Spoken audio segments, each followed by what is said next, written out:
Добар ден, време е за првото издание на Дневникот на Канал Плюс. Еве кои настани го одбележаа денот.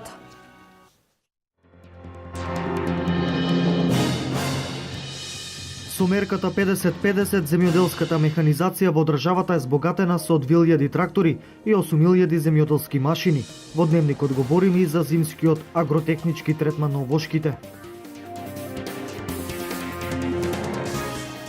Министерството за образование и наука ќе додели 30 стипендии за роми запишани на редовни додипломски студии прва година на јавните и приватните универзитети. Вечерва се слави нова година по стар календар. Утре е празник посветен на Свети Василий Велики. Со огнови, лепче со паричка и карневал се дочекува стара нова година.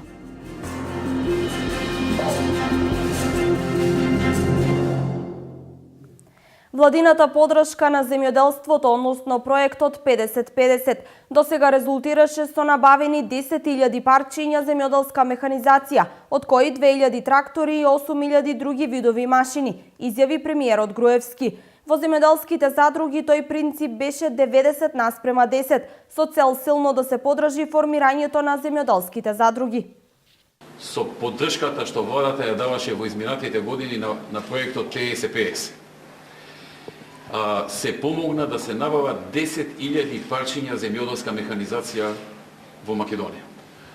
Од кои што 2.000 се трактори, а останатите 8.000 се други видови на земјоделска механизација. Значи вкупно 10.000 парчиња, 10.000 земјоделски машини од различен вид се набавија во изминатите години откако почна поддршката за набавка на земјоделска механизација по принципот 50-50, а во земјоделските задруги тој принцип беше 90-10, затоа што сакавме да дадеме голема поддршка за формирање на земјоделски задруги. Таму 90% инвестираше државата, 10% собствениците земјоделците. Се работи за голема инвестиција, вкупно околу 15 милиони евра досега инвестираше државата, за да им помогне на овие 10 за набавка на овие 10.000 парчиња земјоделска механизација, од кои што 2.000 трактори и 8.000 други видови земјоделска механизација. Агрономите советуваат кои агротехнички мерки треба да се извршат во овој период од годината, за да се заштитат овошните дрвца од временските непогоди и инсектите. Најважна е резидбата и заштитата со бакарни препарати, велат агрономите. Кај овошните насади во овој период од годината треба да се изврши зимската резидба и зимската заштита, препорачуваат агрономите. Резидбата е многу важна за правилно развивање на овошката, а прскањето со бакарни препарати или камени синвар за заштита од временските услови и инсектите. Во овој период од годината најглавна мерка која треба да се спроведе во воштарството сега се одбива резидбата, бидејќи временските услови ни дозволуваат на тоа, времето е меко, добро е. Овошките се во фаза на мирување, треба да се изврши зимската резидба на овошките. Кога рекоме за овошките, тоа се однесува на сите видови овошни култури, дали ќе бидат јаболчисти, јаткисти, дали ќе биде лозови насади и така натаму. Во нашиот район лозови насади немаме и не препорачувам да ги корат лозите сега. Во достоните месеци март подобро ќе биде, бидејќи се уште знаеме дека е зима, бидејќи времето како пролет есен, и меѓу другото знаеме дека е земски период, така да си бидеме предпазливи. По извршената резидба треба да преминеме на зимска заштита на овошките, бидејќи ова година како што гледаме дека времето ни е пролет есен, фактички зима нема, можеби зимата е назад, им препорачувам да извршат заштита на овошките со бакарни препарати или на нашо речено најдобро е син камени вар тие да си приготват, така ќе ги кошта најевтино. Исто така временските услови се идеални и за прихранување со комплексни ѓубрива, препорачуваат агрономите. Во овој период друго актуелно е исто така кои не ги имаат наѓубрено овошките, треба да си ги наѓубрат со овие комплексни ѓубрива, бидејќи временските услови дозволуваат и колку порано се наѓубра со овие комплексни ѓубрива, толку подобро за овошките, бидејќи претпоставуваме дека во овој период има повеќе дождови и самото ѓубриво треба да се врзе со почвата за да трае подолго време. За разлика од комплексните ѓубрива, овој период не се препорачува прехранување со азотни ѓубрива. Тие треба да се користат во месеците март и април. Јавното предпријатие ИСАР годинава ќе го реализира проектот за замена на старите водомери со нови дигитални. Ќе се менуваат 11.400 водомери. Почетокот на поставувањето се планира за околу 1 месец. За 30 на дена ќе се стави крај на проблемите кои ги имаат граѓаните на Штип со старите водомери. Нови дигитални водомери ќе бидат поставени кај над 11.000 семејства на трошок на јавното предпријатие ИСАР.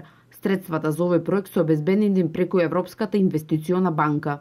Дигиталните водомери на 11.400 домаќинства, кои што ќе бидат сменети на трошок на јавното предпријатие ИСАР, односно пари добиени од Европската банка преку изработен проект од страна на јавното предпријатие ИСАР преку Министерство за транспорт и врски, благодарение на владата на Република Македонија и премиерот Никола Груевски, ќе бидат сменети сите водомери.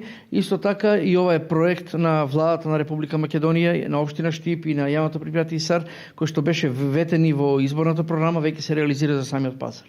На овој начин ќе се зголеми контролата на потрошувачката на вода, загубите и евентуалните дефекти, кои ќе бидат следени од компјутерскиот систем кој ќе биде поставен во јавното предпријатие. Ова е втора важна капитална инвестиција на јавното предпријатие ИСАР за годинава, покрај реконструкцијата на пазарот и изградбата на монтажни дуќани. Во регионот, постапка за замена на стари водомери со дигитални е започната во општина Пробиштип, кои пари за оваа намена обезбедија преку грант од половина милион евра, добиен од Европската инвестициона банка.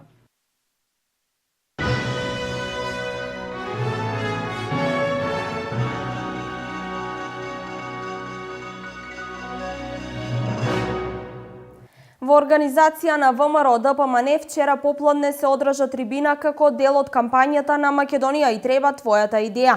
Домот на културата во Зрновци беше исполнет со граѓани кои ги изнесоа своите проблеми, но и идеи за изборната програма на ВМРО ДПМН. Како гола борба за власт ја карактеризира вештачки создадената политичка криза во државата од страна на СДСМ на синоќашната трибина во Зрновци. Предводникот на партиската група на ВМРО ДПМН е министерот за здравство Никола Тодоров. Тој низ пример изборуваше за деструктивната политика на неголемата опозицијска партија, која не нуди проект, ниту има изборна програма, а сака со лажни ветувања и создавање криза да дојде на власт. Тоа најдобро се гледа од начинот на кој се практицираат власта во министерствата, кои ги добија на подарок под договор во Пржино. Но престојните избори треба да ги демаскираат нивните намери, бидејќи според Тодоров, ВМРО ДПМН ќе победи уште поубедливо отколку на последните. Ви зема една година од вашите животи, една година од државата, една година можност за подобар и побрз развој на државата, но македонскиот народ не дозволи да биде изманипулиран, не дозволи да биде излажан, не дозволи да биде ставен во заблуда и да падне на ова сценарио кое што беше подготвено, ова деструктивно сценарио, кое што беше подготвено од СДСМ само со една цел, да ги донесе на власт. Доказ за тоа е овој изминат период во кој што СДСМ има своји министри во владата, има своји заменици во владата. Дали тие министри и заменици нешто сработија? Дали предложија еден проект? Дали реализира еден проект? Дали направија нешто со кое што ќе го подобрат животот на земјоделците? Ќе ги подобрат условите во градинките? Дали измислија некоја нова политика што ќе помогне на некои граѓани во државата? Не. Ништо. Едно големо ништо. Градоначалникот Блаже Станков нагласи дека власта на ВМРО ДПМН во Зрновци има реализирано над 30 на крупни проекти кои го подобрија животот на граѓаните. Најглавните важните проекти кои што беа навистина од витално значење за општината, тука се 4 локални патишта, а изградбата на канализација во село Витовиште, комплетно завршена канализација во село Зрновци, реконструирање на општинскиот водовод, пуштање во функција. Сега веќе знаете дека речиси до секој семејство имаме вода за пиење, чиста вода за пиење. Направивме дел од речното корито, уредивме речното корито во село Мородис. За верските потреби на граѓаните во Мородис и во Витовиште изградивме помогнавме во реновирањето на црквата во село Зрновци. Направивме една куќа во село Мородис, кај што можеме, сместивме огромен број на експонати кои што се сведоци на минатото. Покрај тоа, представници на владата ги промовираа новите мерки и проекти во сферата на вработувањето и земјоделието. Министерството за образование и наука ќе додели 30 стипендии за роми запишани на редовни додипломски студии, прва година на јавните и приватните универзитети. Предност при изборот ќе имаат ромите кои студираат на факултети што продуцираат наставен кадар, како дефицитарен во образованието на ромски јазик. Наставници роми сега се вклучени во редовните основни училишта само во изборниот предмет ромски јазик и култура, а нивниот број е 11 на државно ниво. Уште е помал бројот на наставници од ромска националност во средното образование. Висината на стипендијата ќе изнесува 5000 денари месечно, а ќе се доделува 9 месеци во текот на годината. Конкурсот ќе биде отворен за аплицирање до 11 февруари 2016 година, до кога сите заинтересирани кандидати потребните документи кои се наведени во конкурсот може да ги симнат од соодветната веб страница и ќе треба да ги достават до Управата за развој и унапредување на образованието на јазиците на припадниците на заедниците при Министерството за образование и наука.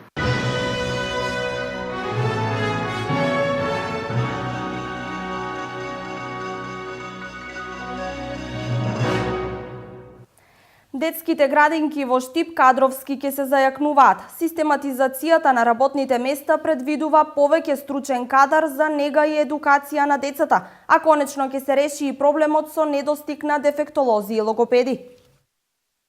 Штипските градинки кадровски и технички ќе се екипираат. Со новата систематизација и организација не е предвидено отворање на нови работни места, туку само оние кои биле и во планот од минатата година. Оваа година приоритет се вработувањата на дефектолози, со кои ќе се надмине проблемот од потреба на стручен кадар и грижа на децата со попреченост. Согласно и претходната систематизација имавме одреден број на работни места кои што не се пополнети. Истите сега ги пренесовме и во новата систематизација и се надеваме дека ќе се пополни целата бројка на систематизирани работни места. Генерално воспитувачки негователки ни се потребни и стручен кадар од областа на дефектологија и помошна технички служби ни се потребни и хаусмајстори, и хигиеничари и се. Проблемот со нерешениот статус кој имаа дел од вработените во детските градинки и се провлекуваше долги години ќе биде решен за неколку месеци. Статусот на овие вработени би рекол дека оди одлично и со многу забрзано темпо. Од повеќе од 60 луѓе со нерешен статус во моментот имаме останато уште 13 луѓе со нерешен статус за неполни 4 години. Така да сметам дека оваа бројка е задоволителна за директор како мене, за луѓе на кои што им е решен работниот однос и се надевам и дека за овие останати 13 луѓе во многу брзо време ќе биде решен и нивниот. За годинава детските градинки имаат предвидено низа проекти со кои ќе се подобрат условите за престој на децата. Еден од проектите кој го има предвидено детската градинка Стибо е поставување на фотоволтажни панели. Вчера попладне на регионалниот пат Овчеполе Свети Николе, при сообраќај на контрола на патничко возило затекнати се 4 марокански државјани кои илегално оствариле влез во Македонија. Од страна на полициски службеници направено обид да се запре уште едно патничко моторно возило Цитроен, но истото не застанало. По кратко време возилото е пронајдено во близина на бензинска пумпа во Свети Николе, каде што се пронајдени 4 марокански државјани кои оствариле илегален влез во Република Македонија, додека возачот се дал во бегство. 37-годишниот гостиварчанец е приведен во полициска станица во Свети Николе и 9 странски државјани кои оствариле илегален влез во Република Македонија и се работи на целосно комплетирање и документирање на кривично-правниот настан, пошто ќе следи соодветен поднесок. Православните христијани кои го практикуваат јулијанскиот календар вечерва слават Стара Нова година. Утре е верски празник посветен на Свети Василие Велики, па новата година по стар календар кај народот е позната и како Василица. Вечерва се слави Стара Нова година. Православните христијани кои се водат според јулијанскиот календар вечер ќе ја пречекаат православната Нова година. Македонските семејства Василица ја празнуваат како домашна слава, а оние кои го носат името на Свети Василий Велики го слават својот именден. Слично како и на бадник на семејната трпеза се крши погача со паричка. Се верува дека на оно што ќе му падне паричката, годината ќе му биде среќна и берикетна, но и ева откаде е традицијата да се става паричка во лебот. Ставањето на паричката во лебот не е тоа како сега што ставаме на еден дерна паричка, во тоа време, знаете, биле златници или сребреници, така да Свети Василие Велики да не ги навреди сиромасите, нека се сиромаси, подарокот или милосредието го ставал во лепчињата што им ги дарувал на сиромасите. И тие дома кои ќе отворат лебот, ќе видат нека има паричка и со тие ќе преживеат некој период. Православната црква утрешниот празник го слави поради обрезанието на Исус Христос. 1 јануари по јулијанскиот календар се прославува обрезанието на Господ Исус Христос, кој се случува во 8-миот ден после раѓањето на Господ Исус Христос. Според еврејскиот обичај, секој првородено машко дете се носело во храмот на обрезание.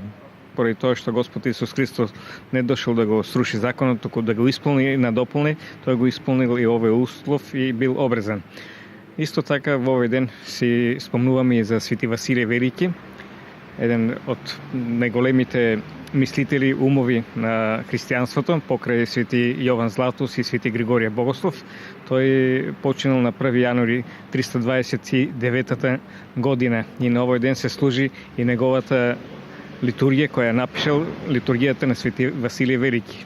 По повод православната нова година и празникот Обрезание Господово и Свети Василий Велики, утре во храмовите на Македонската православна црква ќе биде служена Света Василиева литургија.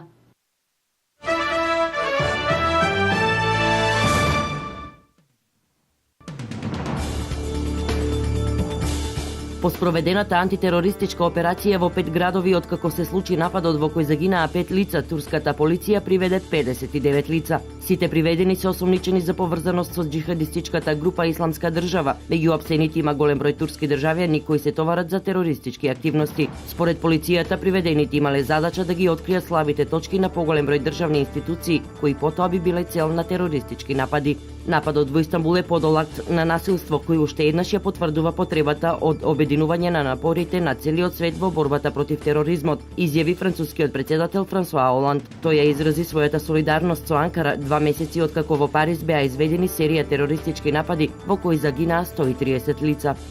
Најмалку 15 луѓе, меѓу кои повеќето полицајци, беа убиени во експлозија на бомба пред центар за вакцинирање од детска парализа во Квета во југозападен Пакистан. Полицајците се собрале пред центарот за да ги обезбедуваат тимовите кои заминувале на третата етапа од кампања за вакцинирање. Повеќе од 20 луѓе се ранети. Пакистан и Авганистан се последните две држави во светот каде десетици деца секоја година остануваат парализирани од детска парализа. Кампањите за вакцинирање често се напаѓани од екстремистички групи кои сметаат дека вакцината е антиисламска и ги напаѓаат полицајците кои ги заштитуваат медицинските тимови. Од 2012 година досега во такви напади загинаа речиси 80 луѓе.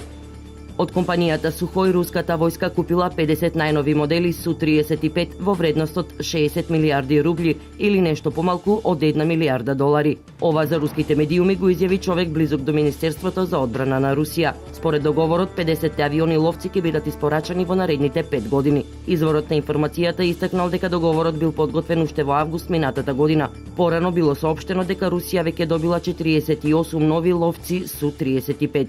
Овој авион е руски повеќенаменски супер маневарски борбен авион од генерацијата 4++, проектиран во компанијата Сухој. Тој е првиот серијски борбен авион со управување со векторски сили кои создаваат притисок на моторот во двете оски во сите правци.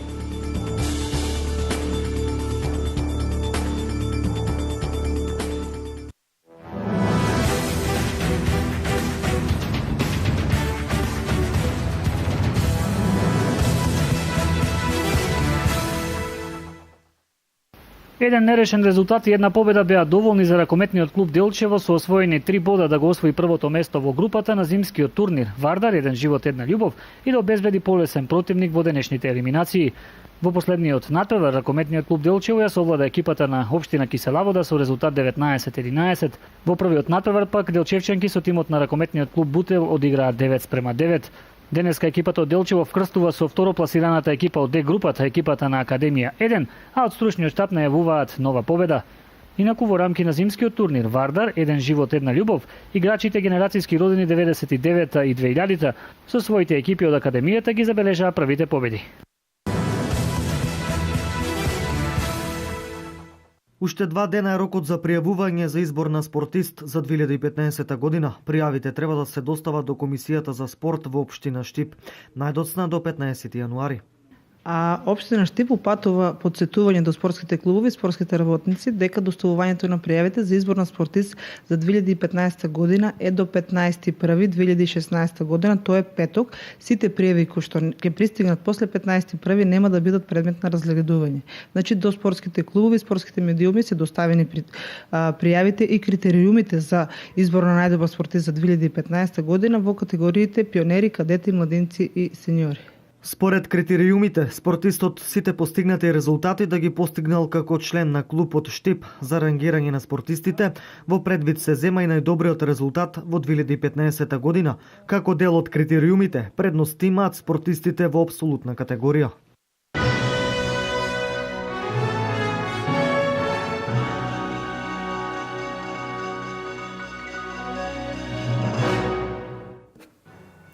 Ова е се во првото издание на Дневникот на Канал Плюс. Ви благодариме за вниманието и имајте убав празничен ден.